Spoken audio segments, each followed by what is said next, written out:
أعوذ بالله من الشيطان الرجيم. بسم الله الرحمن الرحيم.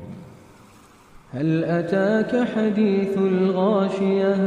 وجوه يومئذ خاشعة عاملة ناصبة تصلى نارا حامية تسقى من عين آنية ليس لهم طعام إلا من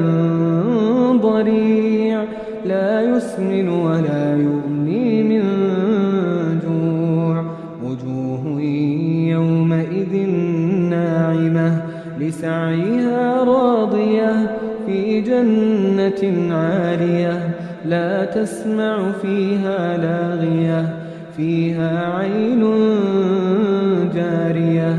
فيها سرر مرفوعة وأكواب موضوعة ونمارق مصفوفة وزرابي مبثوثة أفلا ينظرون إلى الإبل كيف خلقت وإلى السماء كيف رفعت وإلى الجبال كيف نصبت وإلى الأرض كيف سطحت فذكر إنما أنت مذكر لست عليهم بمسيطر إلا من تولى وكفر فيعذبه الله العذاب الأكبر